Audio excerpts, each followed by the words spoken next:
Hello दोस्तों, welcome back to YouTube channel RD classes. दोस्तों यहाँ पर आज हम बात करेंगे आपके साइकोलॉजी, पेडागोजी, बाल विकास के क्वेश्चंसों की, जो कि आपके रहेंगे टॉपिक वाइज। और ये जो क्वेश्चन है सारे प्रीवियस ईयर में आए हुए क्वेश्चन रहेंगे और यही क्वेश्चन ज्यादातर रिपीट होते रहते हैं, ठीक है। और यहाँ पर हम समझेंगे कि क्यों ये ऑप्शन होगा और ये ऑप्शन क्यों गलत होगा, ऐसे कई एक डाउट क्लियर करेंगे। जिससे पहले हम दो टॉपिक डिस्कस कर चुके हैं, एक आपका वंशानुक्रम वातावरण और उससे पहले हमने डिस्कस किया था शिक्षा मनोविज्ञान पे बनने वाले क्वेश्चन। मतलब तो ये जो क्वेश्चन है वो आप क्रम से अगर सेट 1, सेट 2, सेट 3, सेट 4 करके देखेंगे तो आपका कोई वीडियो मिस भी नहीं होगा और प्ले लिस्ट से आपको मिल जाएंगे, ठीक है। तो चलिए आज के क्वेश्चनों में पहला क्वेश्चन लेते हैं। और इससे पहले हम आपको बता देना चाहेंगे कि एक स्टूडेंट ने हमसे बोला था कि सर पहले आप ऑप्शन बनाने के बाद उनको थोड़ा समय दें आंसर करने के लिए और उसके बाद हम आंसर बताएं। तो बिल्कुल ऐसा ही करेंगे आज के वीडियो में। तो सबसे पहला क्वेश्चन जो है पहले आप आंसर करिएगा, उसके बाद हम बताएंगे कि उसका आंसर क्या होगा, ठीक है।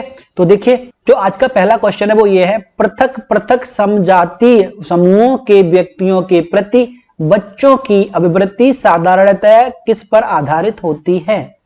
एक ही जाति का मतलब है एक ही जाति का समूह। जैसे कि अगर हम बात करें कि जो व्यक्ति हैं वो व्यक्ति समान एज के हों, समान लिंग के हों, समजाति का मतलब यही होता है, ठीक है। तो देखते हैं क्या होता है, इसका आंसर क्या होगा। ऑप्शन ए, उनके अभिभावकों की चित्रवृत्ति पर, उनके समकक्षियों की अभिवृत्ति पर, दूरदर्शन के प्रभाव पर या उनके सहोदरों की अभिवृत्ति पर। तो आप पहले बताइए इसका आंसर क्या होगा। 5 सेकंड आपके पास, ठीक है। चलिए अब बात करते हैं, इसका जो आंसर होगा वो होगा आपका ऑप्शन ए, एक ऑप्शन राइट आंसर होगा। क्यों? क्योंकि जो समजातीय समूहों के व्यक्तियों के प्रति बच्चों की जो अभिवृत्ति होगी ना, वो उनके अभिभावकों की, मतलब उनके जो उन्होंने जो देखा होगा बच्चों ने और जैसा उन्होंने देखा होगा अपने अभिभावकों में, वैसा वो उनके समूह के में अपनी धारणा रखेंगे और वैसा ही अभिव्यक्त करेंगे, ठीक है। तो अभिवृत्ति उनकी कैसी होगी, अपने अभिभावकों की चित्रवृत्ति पर आधारित, ठीक है। चलिए क्वेश्चन नंबर 2। क्वेश्चन नंबर 2 आप देख रहे हैं, निम्नलिखित में से कौन सा विकास का सिद्धांत है, ठीक है। जैसे सभी को विकास दर समान नहीं होती है, देखिए सभी की विकास दर समान नहीं होती है, ये बात सही है, ठीक है, क्योंकि सभी की विकास दर भिन्न होती है। चलिए विकास हमेशा रेखीय होता है, ये बात गलत है। क्यों? क्योंकि विकास वर्तुलाकार होता है, ठीक है। वर्तुलाकार मतलब कभी कम कभी ज्यादा। चलिए अगला है, यह निरंतर चलने वाली प्रक्रिया नहीं है, नहीं, गलत है। ये विकास निरंतर चलता है, विकास कभी रुकता नहीं है। अगला है, विकास की सभी क्रियाएं अंत संबंधित नहीं होती हैं, यह भी गलत है। ये विकास की जो सभी प्रक्रिया है या क्रिया है वो एक दूसरे से अंत संबंधित होती हैं। तो 3 ऑप्शन तो आपको गलत मिल गए। इसका मतलब पहला ही बिल्कुल सिद्धांत सही है कि ये दर समान नहीं होती है, ये विकास की दर का सिद्धांत है। चलिए क्वेश्चन नंबर 3 में आप देख रहे होंगे, इसमें लिखा हुआ है विकास कभी न समाप्त होने वाली प्रक्रिया है, जो अभी हमने ऊपर पढ़ा था। यह विचार किससे संबंधित है? तो कभी नहीं समाप्त होगा, तो क्या है, निरंतर चलता चला जाएगा आपका विकास। तो ऑप्शन है आपके अंत्य संबंध का सिद्धांत, निरंतरता का सिद्धांत, एकीकरण का सिद्धांत या अंत्य क्रिया का सिद्धांत। तो आप समझ गए होंगे इसका जो राइट आंसर है वो है ऑप्शन बी। बिल्कुल आपने बता दिया जल्दी से, क्योंकि ये आंसर आसान था। चलिए अगले क्वेश्चन की बात करते हैं, क्वेश्चन नंबर 4। क्वेश्चन नंबर 4 में है, बाल विकास की परिभाषा का अध्ययन क्षेत्र वह है जो, मतलब बाल विकास की परिभाषा का मतलब है जो बालक का विकास होता है उसे कौन परिभाषित कर रहा है, इनमें किस तरह से होता है। तो इसमें लिखा है मानवीय सामर्थ्यों में परिवर्तन का परीक्षण करता है जो बाल विकास की परिभाषा नहीं। दूसरा, जीवन अवधि के दौरान व्यवहार की व्याख्या ढूंढेगा। तीसरा ऑप्शन है बच्चों की वयस्क तथा वरिष्ठ नागरिकों के साथ तुलना करेगा। और चौथा है किसी बच्चे का संज्ञानात्मक, सामाजिक तथा दूसरे सामर्थ्यों के क्रमिक विकास के लिए उत्तरदायी होगा। तो आप इसका आंसर करिएगा, उसके बाद हम इसका आंसर बताते हैं। ऑप्शन हमने आपके साथ पढ़ दिए हैं। तो इसका जो राइट आंसर है बहुत सही, बिल्कुल बहुत अच्छा आंसर दिया है ऑप्शन डी 4। क्या है? किसी बच्चे का संज्ञानात्मक, सामाजिक तथा दूसरे सामर्थ्यों के क्रमिक विकास के लिए उत्तरदायी होता है। क्या? ये बालक का जो विकास होता है, इसको हमें परिभाषित करना था। तो क्या है, जो बालक का विकास होता है उसका संज्ञानात्मक, सामाजिक तथा दूसरे सामर्थ्यों के क्रमिक विकास के लिए उत्तरदायी होता है। 5वां क्वेश्चन। 5वें क्वेश्चन में आप देख रहे हैं, मानव विकास किन दोनों के योगदान का परिणाम होता है। ये ऑप्शन आपके सामने 4 हैं, बहुत ही सिंपल क्वेश्चन है, बता सकते हैं। अभिभावक एवं वातावरण का, वंशानुक्रम एवं वातावरण का, सामाजिक एवं संस्कृति कारकों का, या इनमें से कोई नहीं। तो आपको पता है, बिल्कुल राइट आंसर करिएगा। बहुत सही, आपका बिल्कुल राइट आंसर आया है ऑप्शन बी। बहुत बच्चों ने आंसर सही किया है। बी क्यों होगा? देखिए आपको बताया था 2 ही फैक्टर होते हैं बालक के विकास में मुख्यतः। एक तो वंशानुक्रम जो उसके पूर्वजों या उसके माता पिता से मिलता है, दूसरा होता है वातावरण जिसमें वो रहता है, उसके चारों तरफ का माहौल, ठीक है। तो ये 2 मेन चीज होते हैं बालक के विकास में, ठीक है। चलिए क्वेश्चन नंबर 6, विकास के परिप्रेक्ष्य में समय के साथ होने वाले परिवर्तनों में निम्न में क्या शामिल है। जो विकास के परिप्रेक्ष्य का मतलब है जब विकास होता है तो विकास के फलस्वरूप समय के साथ उसमें किस किस में परिवर्तन आते हैं। तो देख रहे हैं किस किस में परिवर्तन आते हैं, ऑप्शन देख लेते हैं। तो इसके जो ऑप्शन है, पहला है रूप में परिवर्तन आता है, दर में परिवर्तन आता है, अनुक्रम में परिवर्तन आता है, या इनमें से सभी में परिवर्तन आता है। 4 ऑप्शन है, आंसर करिएगा। बिल्कुल सही, ऑप्शन डी बिल्कुल राइट आंसर है। बहुत बच्चों ने ऐसे लगा लेते हैं कि हम देखते हैं बच्चा जब बड़ा होता है तो उसके रूप में परिवर्तन आता है। बताया था विकास की दर का सिद्धांत है, विकास जो दर है वो समान नहीं होती, कम ज्यादा होती है, यानी परिवर्तन होता है समय के साथ। तो बिल्कुल सही है।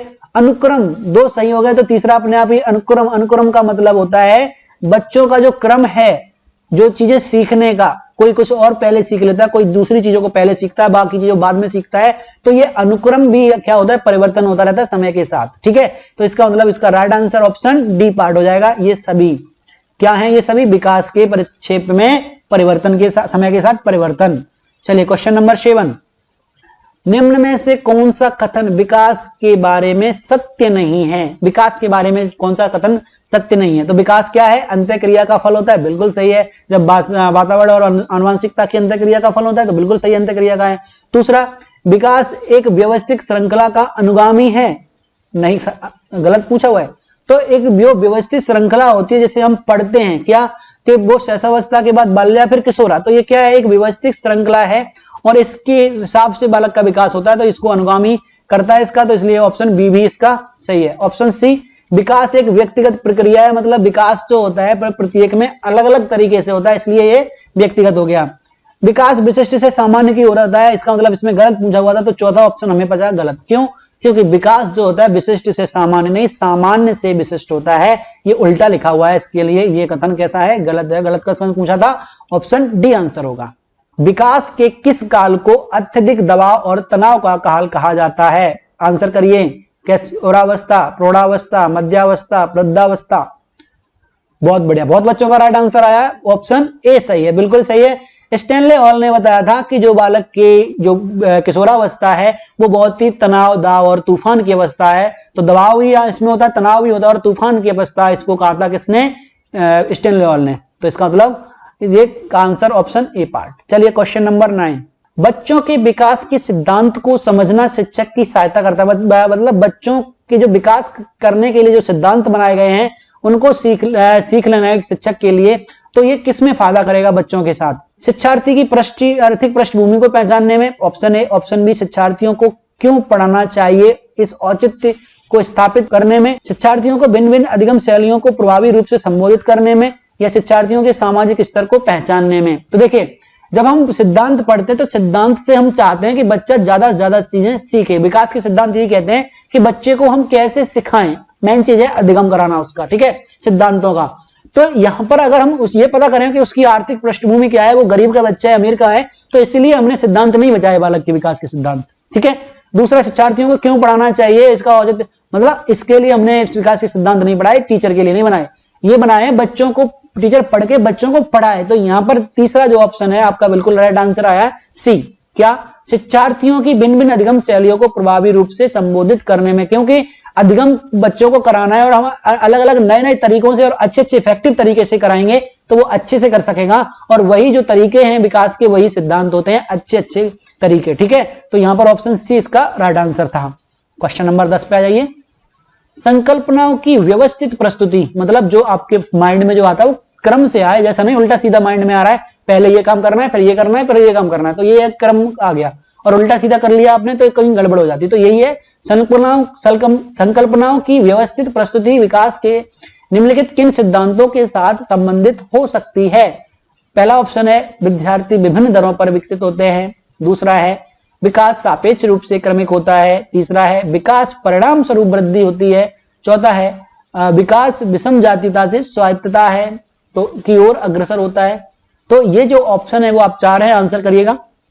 बिल्कुल सही, इसका जो राइट आंसर है वो ऑप्शन बी पार्ट। अब यहाँ पे क्या लिखा था ना, संकल्पनाओं की व्यवस्थित प्रस्तुति कर रहा था वो, और यहाँ देखिए बी ऑप्शन विकास सापेक्ष रूप से क्रमिक होता है। इसमें क्या होता है, जो आपका विकास होता है वो उसका एक क्रम होता है, व्यवस्थित मतलब होता है, क्रमिक होता है। ऑप्शन बी इसका राइट आंसर है। चलिए क्वेश्चन नंबर 11, इसमें लिखा है व्यक्तिगत शिक्षार्थी एक दूसरे से किस में भिन्न होते हैं, मतलब अलग अलग शिक्षार्थी हैं तो वो किस किस में अलग अलग होते हैं। विकास की उनकी दर अलग होगी, उनका क्रम अलग होगा, उनकी क्षमता अलग होगी, या सामान्य सिद्धांत वृद्धि और विकास के जो सामान्य सिद्धांत है वो अलग होंगे।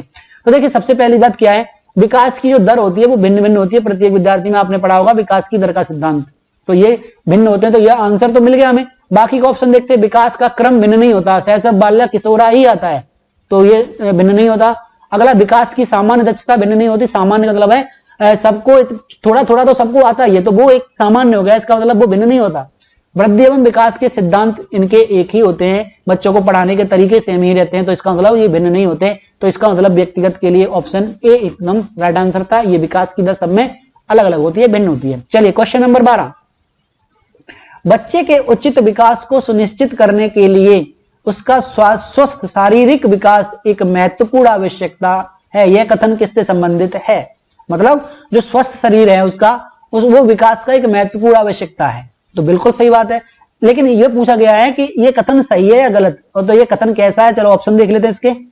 चलिए, तो ये को ऑप्शन है आपके, जैसा कि आपने पढ़ा था, शारीरिक स्वास्थ्य जो है मतलब शारीरिक रूप से स्वस्थ होना वो एक महत्वपूर्ण आवश्यकता है, यह बात सही है, तो बिल्कुल सही है। स्वस्थ होगा तभी बच्चे का विकास होगा, तो ये गलत नहीं है, तो इसलिए गलत वाला ऑप्शन पहले ही काट दो। अब 2 रह गए, अब इसमें से आप आंसर करके बताइएगा कौन सा होगा। सही है क्योंकि विकास क्रम में शारीरिक विकास सबसे पहले स्थान पर आता है इसलिए, या दूसरा सही है क्योंकि शारीरिक विकास विकास के अन्य पक्षों के साथ अंतः संबंधित होता है। करिए आंसर इसका। हाँ बिल्कुल राइट आंसर ऑप्शन सी, बहुत अच्छा। ये क्यों है, देखिए आपका जो शारीरिक मानसिक संवेगात्मक जितने भी विकास हैं वो एक दूसरे से अंतः संबंधित होते हैं। क्यों? क्योंकि देखिए सबसे पहली चीज क्या है कि अगर आप शारीरिक रूप से स्वस्थ होंगे तो आपका मानसिक विकास होगा, आपका संवेगात्मक विकास सही होगा, आपका बौद्धिक विकास अच्छा होगा, आपका मानसिक विकास अच्छा होगा। क्यों? क्योंकि आप शारीरिक रूप से सही है। और जो शारीरिक रूप से परेशान है, जैसे कि जो पैदल पैरों से दिक्कत है, आंख में दिक्कत है, कान में दिक्कत है, हाथ में दिक्कत है, तो इन लोगों के लिए बाकी चीजों में प्रॉब्लम आती है। इसलिए जो शारीरिक विकास जो है वो संबंधित होता है अन्य के साथ। ठीक है, क्वेश्चन नंबर 13 में क्या कर रहा है, मानव विकास कुछ विशेष सिद्धांतों पर आधारित है, निम्नलिखित में से कौन सा मानव विकास का सिद्धांत नहीं है, पूछा है। तो देखिए अनुक्रमिता का सिद्धांत होता है, सामान्य विशिष्टता का होता है, प्रतिवर्ती का नहीं होता, और निरंतरता का होता है। देखो निरंतरता का सिद्धांत ये कहता है कि जो व्यक्ति है वो निरंतर विकास करता है, ये निरंतरता का सिद्धांत है, सही बात है, विकास का सिद्धांत है। सामान्य से विशिष्ट होता है, अभी बताया था, बिल्कुल सही है। अनुक्रमिता एक क्रम का फॉलो करता है, जैसे शैशव बाल्य किशोरा पियाजे ने बताया था। तो इसका मतलब क्या है, इसका मतलब ये हुआ कि आपका जो प्रतिवर्ती है ये होता है उल्टा, प्रतिवर्ती का मतलब उल्टा विकास नहीं होता कभी। ठीक है, इसमें पूछ रहा है फ्राइड के विकास अवस्थाओं के अनुसार किस अवस्था को प्रारंभिक विद्यालय की आयु माना जाता है या समझा जाता है। तो देखो विद्यालय में बच्चा कब से जाता है, 6 या 6+ से चला जाएगा। तो इसमें ये देखना है किस अवस्था को हम 6+ में लेते हैं। तो दुख अवस्था है 0 से है, बुधावस्था होती है, ये फ्राइड ने अवस्था बताई थी, 2 से 3 वर्ष की होती है। अविवेक्तावस्था ये जो होती है 6 वर्ष से 12 वर्ष तक, शैशवावस्था 0 से होती है। तो इसका मतलब बच्चा जब 6 से स्टार्टिंग करता है तो ये व्यक्तावस्था हो गई, ऑप्शन सी इसका क्या हो गया, राइट आंसर। चलिए क्वेश्चन नंबर 15, क्वेश्चन नंबर 15 में आप देख रहे हैं बच्चों के भाषाई विकास के लिए जरूरी है कि, क्या जरूरी है आप आंसर बताएंगे, उनको अधिक से अधिक अपने विचार व्यक्त करने का अवसर देना चाहिए, भाषा कौशल के विकास हेतु गतिविधियां आयोजित की जानी चाहिए, लिखना पढ़ना बोलना तथा सुनने का अभ्यास कराना चाहिए, या उपरोक्त सभी। तो आपने क्या देखा, आप आंसर करिएगा, क्या आंसर होगा इसका, बिल्कुल सही ऑप्शन डी इसका राइट आंसर, उपरोक्त सभी। क्योंकि हमें भाषा का विकास करना है तो उसे बोलने के यानी अभिव्यक्ति व्यक्त करने के अवसर देने होंगे, तो भी वो बोलना सीखेगा। अब भाषा कौशल विकसित है तो गतिविधियां आयोजित की जानी चाहेंगी, तो प्रतियोगिता वगैरह कराएंगे हम, भाषाई प्रतियोगिता, तो इससे भी सीखेगा। लिखना पढ़ना बोलना सीखेगा, लिखना पढ़ना बोलना करेगा तो वो अपने आप ही भाषा सीखेगा। तो ये जरूरी है सारे। ठीक है, क्वेश्चन नंबर 16, विकास की कौन सी अवस्था तनाव एवं तूफान की अवस्था कही जाती है, शैशव बाल्या किशोरावस्था या प्रौढ़ावस्था। तो आपको पता है, अभी इससे पहले बताया था, स्टेनलॉन ने बताया था, किशोरावस्था को हम क्या बोलते हैं, तनाव तूफान और विरोध की अवस्था। ठीक है, तो ये ऑप्शन सी इसका राइट आंसर हो जाएगा, किशोरावस्था। लास्ट क्वेश्चन आज का, अच्छा क्वेश्चन है, कोल्बर्ग के नैतिक विकास के सिद्धांत के अनुसार निम्न अवस्थाओं में लोगों की आशा तथा इच्छा पूरी करने के संदर्भ में सही गलत का निर्णय लेता है, किस अवस्था में, वो भी कोलबर्ग की नैतिकता के सिद्धांत के अनुसार। तो आपने देखा था इन्होंने 3 अवस्थाओं को 6 स्तरों में बांटा हुआ था, प्रत्येक अवस्था के 2 स्तर बताए हुए थे कोलबर्ग ने। लेकिन अब ये जो यहाँ पर अगर लोगों की आशा नहीं आती, वो अपनी आशा और इच्छाओं की पूर्ति के लिए करता, तो वो अवस्था पहली हो जाती। लेकिन यहाँ पर क्या है, लोगों की आशा तथा इच्छा पूरी करनी है, इस संदर्भ में वो गलत और सही का निर्णय लेता है, सही और गलत का निर्णय। तो ये अब वो दिमाग वाला हो गया, मतलब उसमें बुद्धि का यूज करना है, तो ये अवस्था चली जाती है सेकंड लास्ट, यानी अवस्था 3। इसका जो राइट आंसर है वो सेकंड, थर्ड वाला होगा। ठीक है।